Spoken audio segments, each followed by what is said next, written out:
बेटा आज से हम लोग स्टार्ट करेंगे purchase and sale of fix assets.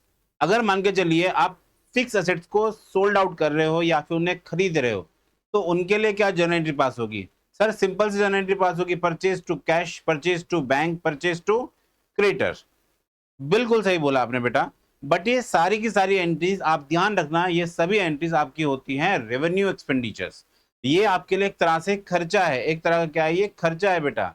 लेकिन लेकिन लेकिन लेकिन ये सभी आपके लिए एक्सपेंसेस की कैटेगरी में आ जाती हैं। वहीं अगर हम बात करते हैं अगेन एक्सपेंडिचर की कैटेगरी या फिर कैपिटल, दो टाइप के खर्चे होते हैं हमारे पास। हम दो तरीके से खर्चों को डिवाइड कर देते हैं, एक रेवेन्यू एक्सपेंडिचर, एक कैपिटल एक्सपेंडिचर। रेवेन्यू एक्सपेंडिचर को तो हम लोग जैसे कि जो हम बिजनेस करते हैं, जैसे कि गुड्स वगैरह हमने खरीदे हैं तो उसे हम परचेज के नाम पे रिकॉर्ड करेंगे, बेचा है तो सेल के नाम पे। ये एक तरह से रेवेन्यू नेचर के हो जाते हैं।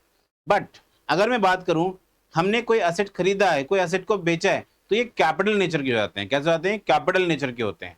तो इनको हम अलग नाम से रिकॉर्ड करते हैं जिससे कि डिफरेंशिएट कर पाए दोनों को हम लोग। अभी जो आप लोगों ने एसेट्स खरीदने की बात कर रहे हैं, हम लोग बेचने की बात कर रहे हैं, ये बेसिकली क्या है? कैपिटल एक्सपेंडिचर्स हैं। ये कैपिटल है, क्या है बेटा? एक्सपेंडिचर वर्ड मैंने लगा दिया।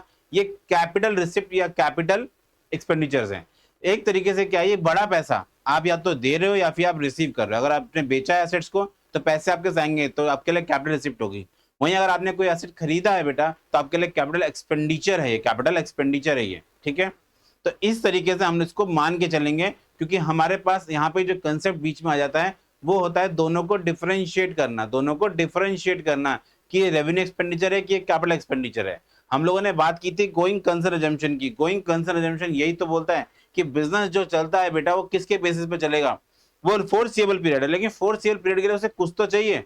तो उसके लिए वहां पे रेवेन्यू एक्सपेंडिचर काम नहीं आते, रेवेन्यू रिसिप्ट काम नहीं आती, उसके लिए कैपिटल रिसिप्ट और कैपिटल एक्सपेंडिचर्स काम आते हैं। उसके लिए वो उस चीज को रिकॉर्ड कर पाता है। तो तभी हम बोल रहे हैं कि बिजनेस कैसा है, फोरसीएबल तक चल पाता है हमारे पास। ठीक है, तो फिलहाल के लिए अभी जो हम लोग समझने वाले हैं वो फिक्स एसेट्स को अगर हम बाय कर रहे हैं, खरीद रहे हैं, और फिक्स एसेट को अगर हम सोल्ड आउट कर रहे हैं तो उनके लिए जनरेटिव कैसे रिकॉर्ड होंगी, इसे हमें जानना है। आज का जो हमारा मुद्दा है वो इस बात के ऊपर बेस्ड है बेटा। ठीक, yes sir, okay.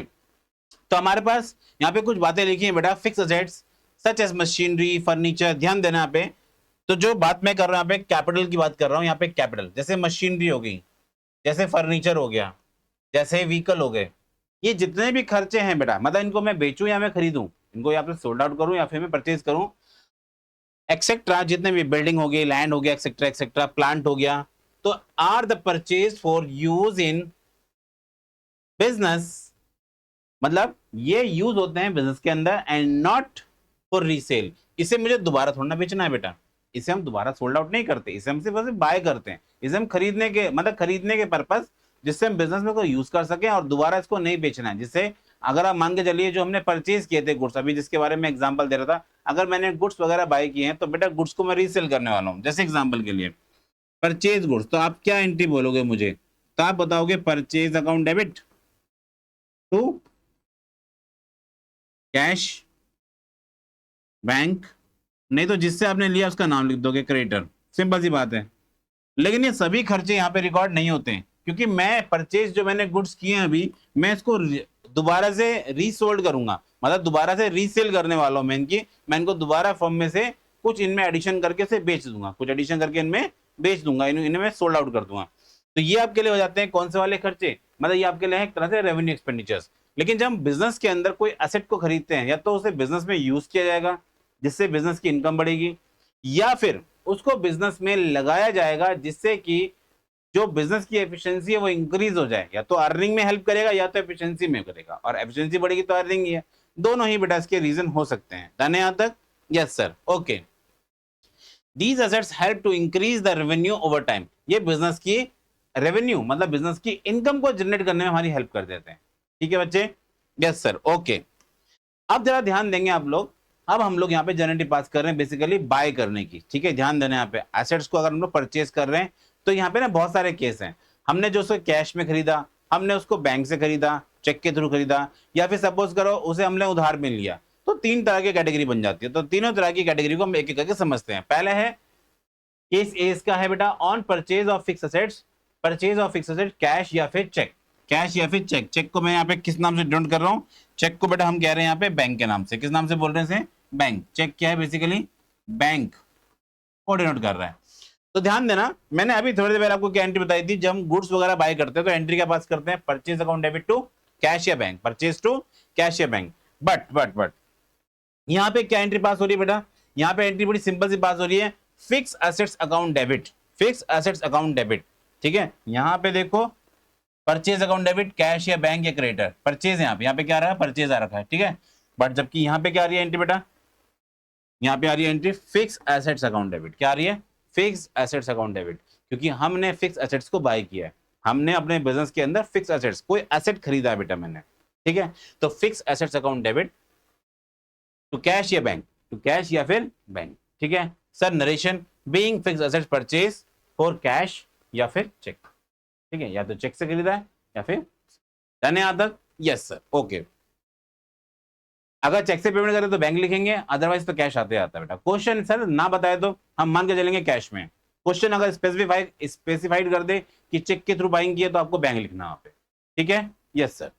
Second case हमारे पास आता है बेटा, सेकंड केस हमारे पास, सेकंड केस में लिखा हुआ है परचेज ऑन क्रेडिट। अगर आप फिक्स एसेट्स को क्रेडिट में, उधार में ले रहे हो तो बेटा, तो जनरल एंट्री क्या है बेटा इसकी, अगेन वही एंट्री रहेगी सेम, बट नीचे जो है ना यहाँ पे इस बारी हमने उधार में लिया बेटा, उधार में लिया तो सप्लायर का नाम आ जाता है, जिसने मुझे सप्लाई किए, जिसने मुझे सप्लाई किए। तो यहाँ पे लिखूंगा fix assets account debit to suppliers. ठीक है, जिसने मुझे उधार पे सामान बेचा है, भाई मेरे पास तो फिक्स एसेट आए हैं, ठीक है, लेकिन साथ साथ मेरी लायबिलिटी भी तो क्रिएट हो गई है, मेरी लायबिलिटी भी तो बन गई। तो लायबिलिटी मींस क्रेडिटर्स, और क्रेडिटर्स क्या होते हैं, क्रेडिट होते हैं, क्या होते हैं, क्रेडिट होते हैं, डेबिट और क्रेडिट, तो क्रेडिट हो जाएंगे, तो ये आपका क्रेडिट हो जाएगा। डन है, okay sir. Being fix assets purchased on credit, being fix assets purchased on credit, आपने जो एसेट खरीदे वो आपके पास, जो आपने फिक्स एसेट लिए वो परचेज्ड ऑन क्रेडिट, ये उधार में आ गए बेटा। डन है, डन है, डन, पक्का, यस सर, ओके। तो दो केस हमने पढ़े अभी फिक्स एसेट के। अगर फिक्स एसेट की एंट्री आपको आती है तो बड़ी सिंपल से आप उसे रिकॉर्ड कर सकते हो, यस सर कर लेंगे बिल्कुल। Fix asset account debit to cash, bank उधार में है तो सप्लायर का नाम या फिर उस पर्सन का नाम मेंशन कर रखा होगा, mister Ram, mister Shyam, mister जो भी company X Y Z company के नाम से जो भी होगा उसका नाम वहां पे मेंशन करेंगे हम लोग। ठीक है, ठीक है, यस सर, ओके। नेक्स्ट हम चलते हैं बेटा, sale of fix assets, sale of fix. अगर मान के चलिए आपने फिक्स एसेट्स को सोल्ड आउट करना है, आपके पास एसेट आपने खरीद लिए हैं, अब आप चाहते हो बेचना है, आपको बेचना है, तो सर जो अभी आपने एंट्री बताई उसी का रिवर्स कर देंगे, बिल्कुल सही। जो अभी मैंने खरीदते समय एंट्री पास की थी यहाँ पे वही entry, fix assets to cash या bank, fix assets to cash या बैंक। ठीक है, यस सर, ओके। तो उसी को हम लोग यहाँ पे रिवर्स करने वाले हैं, ध्यान देना, ध्यान देना। Cash bank account debit to fix assets, cash bank account debit to fix assets. आपने कैश या बैंक के थ्रू किसी भी चीज को सोल्ड आउट किया, बेचा, पैसा आपके पास आ रहा है बेटा, बेच के पैसा आपके पास आएगा। ठीक है, आपको याद होगा बेटा हम लोगों ने ए रूल पढ़ा था मॉडर्न अप्रोच का, तो मैं उसी अप्रोच पे चल रहा हूं दोबारा से। ये डेबिट है, ये क्रेडिट है, minus minus plus, plus minus, plus plus minus minus plus. तो उस अप्रोच पे अगर मैं चल रहा हूं तो आपने एसेट्स को बेचा है, बदले में पैसे आए हैं आपके पास, पैसे रिसीव हुए हैं, पैसे रिसीव हो रहे हैं, तो पैसे आपके लिए, कैश के आपके लिए एसेट्स है। एसेट्स अगर बढ़ रहा होता तो क्या करते हैं, डेबिट। हमने भी क्या किया यहाँ पे, कैश या बैंक अकाउंट डेबिट। सही है, यस सर। फिक्स एसेट्स को आप बेच रहे हो, फिक्स एसेट्स को आप बेच रहे हो, ये आपके लिए क्या बच्चे, ये आपके लिए एसेट्स है। क्या बेटा आपके लिए एसेट्स है, तो एसेट्स क्या आपके लिए, एसेट्स क्या हो रहा है, माइनस हो रहा है, तो सर ये क्या होगा, क्रेडिट। सही है, तो हमने जनरल एंट्री पास कर दी यहाँ पे, सिंपल सिंपल, यस और नो। यस सर, समझ में आ गया, यस सर बिल्कुल समझ में आ गया, थैंक यू बेटा। अब चलते हैं आगे। आगे क्या बेटा हमारे पास यहाँ पे दे रखा है, क्या, case to sold on credit. अगर आप उधार पे बेच रहे हो तो आपने एसेट्स को बेचाइए दोबारा से, तो दोबारा हमें समझाने की इसको आवश्यकता तो है नहीं कि एसेट्स यहाँ पे क्रेडिट क्यों हो रहे हैं, तो फिक्स एसेट समझ में आ, क्रेडिट क्यों हो रहे हैं। जिसको बेचा उसका नाम लिख देंगे, परचेजर, जिसने भी खरीदा हम तो उसका नाम लिख देंगे यहाँ पे, mister Ram, mister Shyam, mister Mohan, mister Ghanshyam, या फिर कोई एक्स वाई जेड लिमिटेड है, मतलब कोई भी कंपनी, कोई भी पर्सन, कोई भी एसोसिएशन हो सकती है, यहाँ पे उसका नाम मेंशन करेंगे। जो भी नाम होगा, जो भी पर्सन होगा उसका यहाँ पे हम नाम मेंशन कर देंगे। डन है, यस सर, ओके सर, समझ में आ गया। फिर ध्यान देना, यहाँ पे दो सिनेरियो और आ जाते हैं साथ ही साथ। अगर बेच के, देखो बेटा, या तो खरीदा होगा, मतलब अगर आपने बेचा या तो फायदा होगा या फिर घाटा होगा। खरीदा तो चलो वो तो आपने बाई किया, वो रिकॉर्ड करेगा प्रॉफिट एंड लॉस, लेकिन जब हमने बेचा है किसी एसेट्स को तो बेटा फायदा या घाटा कुछ तो हुआ होगा। ठीक है, अगर लॉस हुआ है इनकेस, अगर इनकेस आपको लॉस हुआ है बेच करके, तो तो आपको जर्नल एंट्री पास करनी है loss on sale of fix assets, loss on sale of fix account debit to fix assets, to fix assets. और बाद में सेम जर्नल एंट्री को आपको क्या करना है,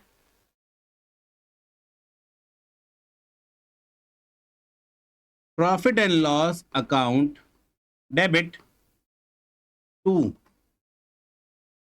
लॉस ऑन सेल के नाम से इसको आप रिकॉर्ड कर लो, बस कुछ नया नहीं करना। जब बेच के आपको बेटा लॉस हुआ था तो आपको रिकॉर्ड करोगे profit and loss account debit, profit and loss account debit to loss on sale. ये बेसिकली कौन सा अकाउंट है, प्रॉफिट एंड लॉस अकाउंट है। ये हम लोग फाइनेंशियल स्टेटमेंट में जाके सीखेंगे, एक अकाउंट वहां बनता है। तो मैंने उसके लिए आपको यहाँ पे सिंपल सा लॉजिक बताया कि अगर बेच के आपको लॉस हुआ है तो आप ये जर्नल एंट्री पास करने वाले हो, ठीक है। एक तो ये जर्नल एंट्री पास हो गया आपके पास, दूसरी जर्नल एंट्री हम लोग यहाँ पास करेंगे, ठीक है।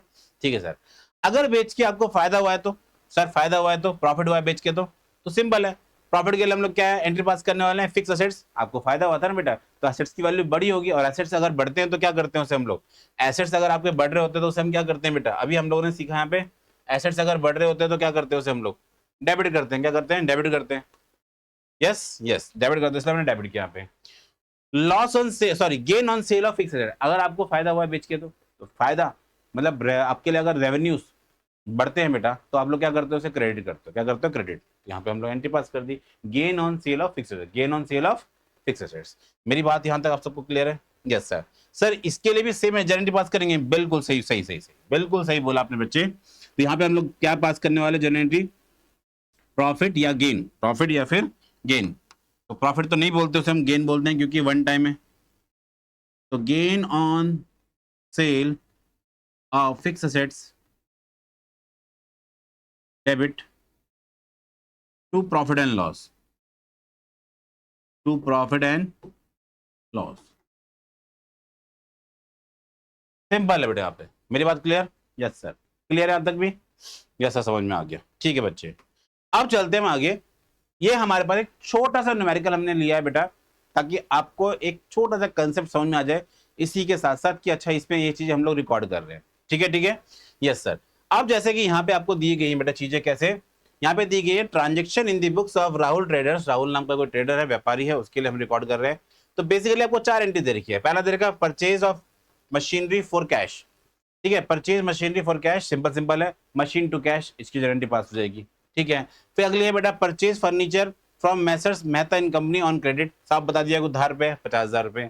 फिर सोल्ड कर रहे हैं हम लोग ओल्ड मशीनरी है जिसकी बुक वैल्यू 40,000 रुपए 35 की बेच रहे हो, 40,000 है 35 के आप उसे सोल्ड आउट कर रहे हो। ठीक है, तो आपको बेच के क्या हो रहा है, फायदा हो रहा है घाटा हो रहा है? सर घाटा हो रहा है, घाटा तो हो रहा है बेटा बेच करके। तो पहले हम एसेट को बेचेंगे, बाद में घाटा भी उसका रिकॉर्ड कर लेंगे, बाद में घाटा भी उसका रिकॉर्ड कर लेंगे। जो बेटा मैंने अभी यहाँ पे आपको एंट्रीज बताई हैं, इन्हीं एंट्रीज को हम लोग ना कंबाइन कर सकते हैं, इन्हीं को हम लोग कंबाइन कर सकते हैं इनके साथ। जो मैंने अभी यहाँ पे जो एंट्रीज रिकॉर्ड की हैं उन्हीं के साथ आप ये वाली एंट्री को कंबाइंड भी कर सकते हो, इन एंट्री को आप कंबाइंड भी कर सकते हो। ये बात भी ध्यान रखना, इनको हम कंबाइन करके भी पढ़ सकते हैं एक साथ ही। ठीक है, अभी मैं जब न्यूमेरिकल कराऊंगा उसके अंदर आपको दोनों चीज एक साथ समझाने की कोशिश करता हूँ बेटा। अब हम लोग न्यूमेरिकल को करने जा रहे हैं बेटा। तो न्यूमेरिकल में पहले से हमने पढ़ा भी कि ये हमारे पास एंट्रीज हैं, तो मैं सारी एंट्री पहले करता हूँ फटाफट से। हमारे पास फॉर्मेट है रेडी। तो पहला है purchase machinery for cash, amount is 1 lakh. क्या लिखेंगे हम लोग,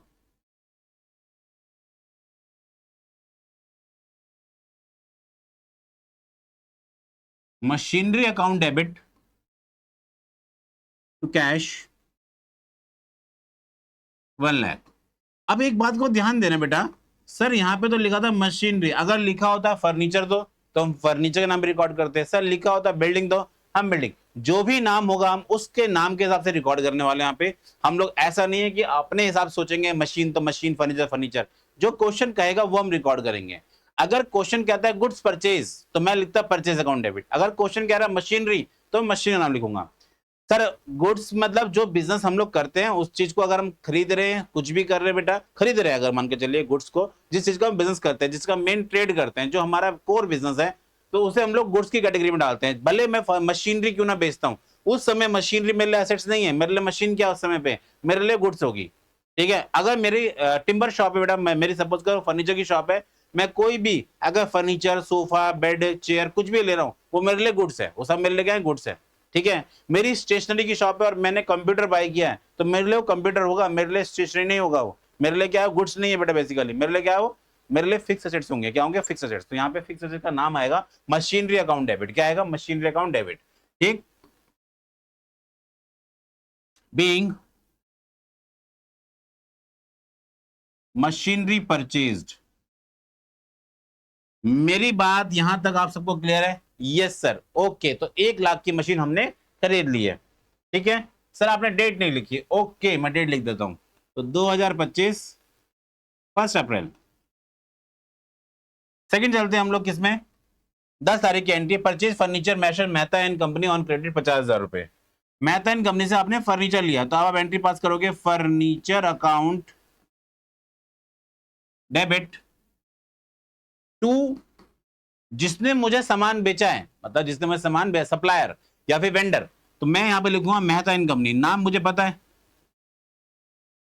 मेहता एंड कंपनी।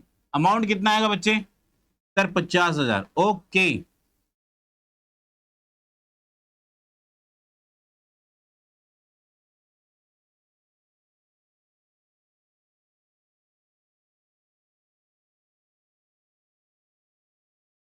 बीइंग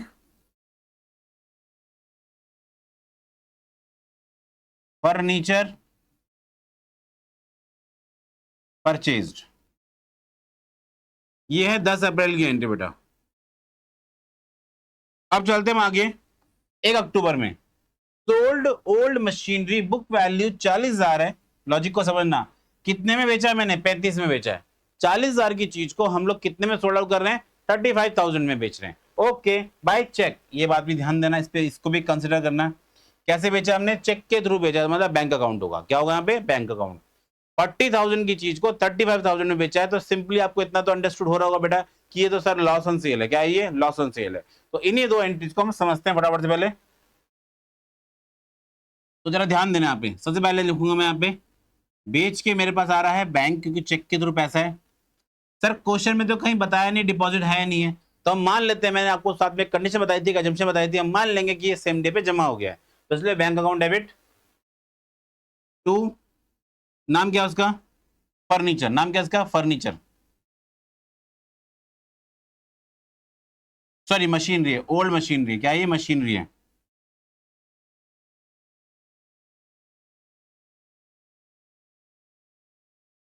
ठीक है। Being machinery sold, machinery sold. आपने मशीन कितने की बेची है,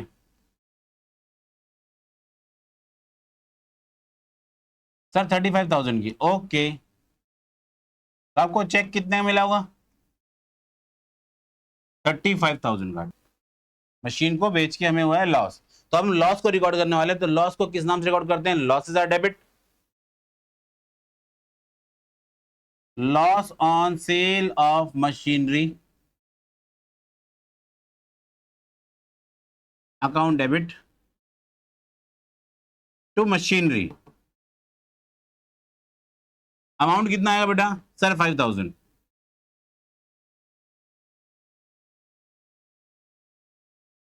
being loss on sale of machinery. तो ये बेटा मैंने आपको एंट्री करके दिखाई, ये कैसी बेटा एंट्री है, दोनों की अलग अलग एंट्रीज है। बट अगर मैं इसको कंबाइंड करके बताना चाहूं आपको, तो कंबाइंड एंट्री बेटा तो कैसे है, ये तो सिंगल सिंगल एंट्रीज होगी। अगर मैं कंबाइंड करता हूं एंट्री को, तो मैं यहाँ पे कंबाइंड एंट्री कैसे पास करूंगा, मैं लिखूंगा यहाँ पे पहले bank account debit, bank account debit, फिर लिखूंगा loss on sale of machinery debit to machinery. तो लॉस ऑन, आपको बेच के पैसे मिले हैं कितने, 35,000। ठीक है, लॉस हुआ है 5,000 का। टोटल मशीन की वर्थ कितनी है, 40,000। बस इसको मैं ऐसे रिकॉर्ड करने वाला हूं,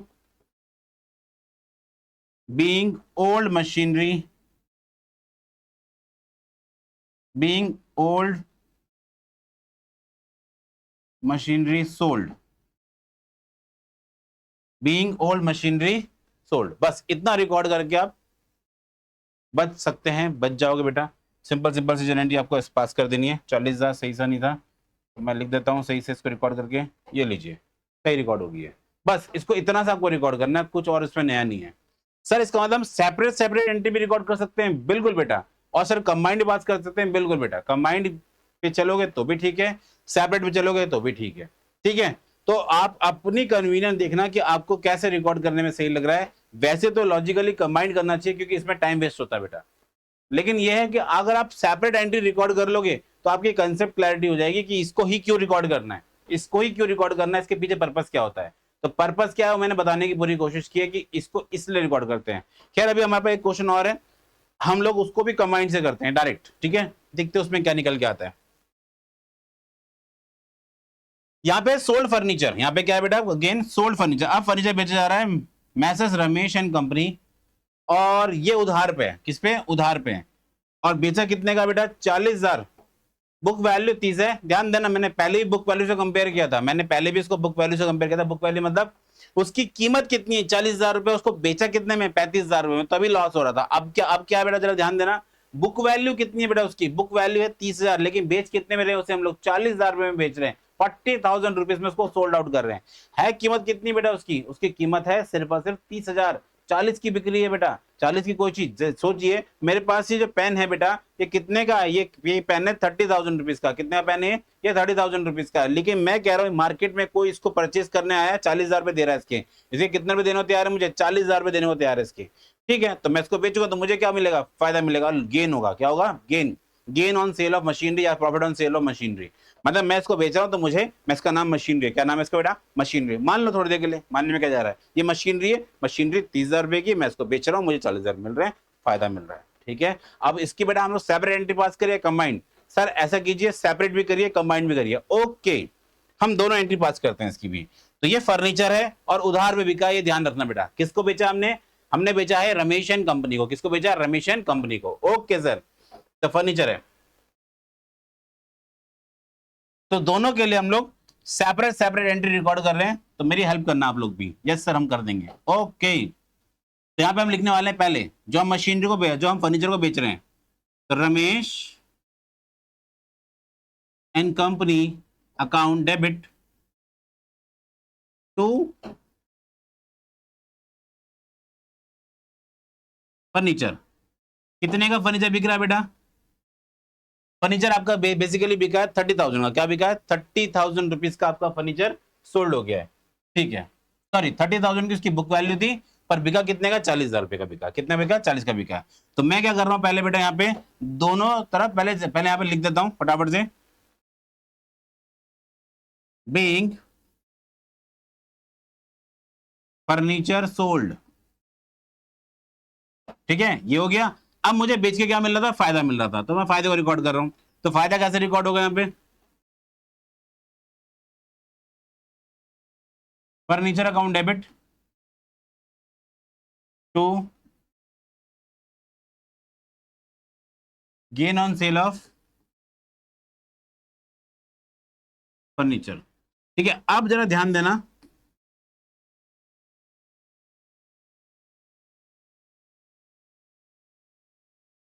being gain on sale of furniture, being gain on sale of furniture, being gain on sale of furniture, furniture को बेचा तो मुझे उसमें फायदा मिला है, ठीक है। अब जरा ध्यान देना, मैं अमाउंट को पुट करने जा रहा हूं, तो अमाउंट के लॉजिक को आप कंसिडर करना, उसे समझना बेटा, ठीक है। हमने कितने का फर्नीचर बेचा है, हमने फर्नीचर बेचा है 40,000 रुपए का। तो रमेश को फर्नीचर की अमाउंट पे करनी 40। फर्नीचर कितने का गया है आपके पास से, आप मान के चलिए 40 का गया है बेटा, कितने का, 40। अब आप क्या कर रहे हो, इसमें 10,000 रुपए का फर्नीचर यहाँ पे इस तरह से रिकॉर्ड कर दे रहे हो। आपने बेसिकली क्या किया, फर्नीचर को तो रिड्यूस कर दिया, यहाँ फर्नीचर क्रेडिट हुआ, यहाँ फर्नीचर डेबिट हो गया। तो फर्नीचर बेसिकली क्या है, घट गया। कितने से घट गया, 10,000 रुपए से घट गया, 30,000 उसकी वैल्यू आ गई है। अगर मैं इसकी कंबाइंड एंट्री पास करूं तो इसमें आपको बेटा एक लॉजिक दिखेगा, मेरी बातों को समझना, इसमें आपको लॉजिक दिखेगा। लॉजिक क्या है बेटा, Ramesh and company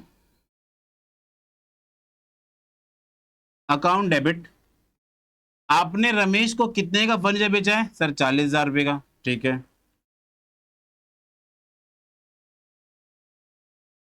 to furniture, furniture कितने की बुक वैल्यू थी? 30। To gain on sale of furniture, कितने रुपए आ गए? 10,000। बस बेटा ये एक एंट्री कंबाइंड है। इसके लिए क्या है? इसके लिए कंबाइंड एंट्री है। जबकि आप प्रीवियस वाले केस में देखो, यहाँ पे मशीनरी की वैल्यू 40 थी, हमने ब्रेक कर लिया उसे, हमने उसको ब्रेक कर लिया। 35 आपको कैश मिल गया, सॉरी बैंक से आपको चेक मिल गया बेटा, मतलब बैंक के थ्रू आपको पैसे रिसीव हुए हैं, लेकिन लॉस कितने का हो गया? 5,000 रुपीज का हो गया। वही हम बात करते हैं सेकंड साइड पे बेटा। रमेश को जो फर्नीचर आपने सोल्ड आउट किया उसकी कीमत 40,000 रुपए थी, उसको सॉरी रमेश को आपने बेचा है 40,000 रुपीज का, बट फर्नीचर की वैल्यू थी कितने रुपए? 30,000, और गेन ऑन सेल कितना था? 10,000। सही यहां तक भी? मतलब रमेश से पैसे लिए हमने गेन के नाम पे 10,000 रुपए, बाकी फर्नीचर के पैसे लिए हैं, क्योंकि बुक वैल्यू कितने की थी? 30 की थी, तो उससे ज्यादा पैसे कैसे ले सकते हैं हम लोग? नहीं ले सकते। तो जो एक्स्ट्रा पैसा मिल रहा है वो आपके लिए क्या है? गेन है। क्या है बेटा? वो गेन है। यही तो बात हम लोगों ने यहाँ मेंशन किया आप लोग के लिए। यही बात मैंने आपको थ्योरी में बताई थी कि सेल वैल्यू क्या अपने आप पे 40, और बुक वैल्यू कितनी है उसकी? 30। ठीक है, तो ये ज्यादा अपने आप पे, ये कम है, तो ज्यादा कम के चक्कर में क्या हुआ? फिर आपको गेन हो गया। क्या हो गया बेटा? ये गेन हो रहा है। क्या हो रहा है? गेन हो रहा है यहाँ पे। जबकि इस वाले केस में क्या था? सेल वैल्यू कितनी बेटा इसकी? सेल वैल्यू सर इसकी है 35, और बुक वैल्यू कितनी इसकी? 40। तो यहाँ पे क्या हो रहा है? ये ज्यादा है। Yes sir. तो यहाँ पे क्या हो रहा है? -5,000। ये आपको लॉस है। क्या ये लॉस हो रहा है? क्या हो रहा है? ये लॉस हो रहा है। डन है? Yes sir. मेरी बात यहाँ तक क्लियर है? यस सर क्लियर है। क्वेश्चन भी समझ में आया होगा, कंसेप्ट भी समझ में आया होगा। उम्मीद है आपको ये चीजें क्लियर हुई होंगी। Yes sir. ओके।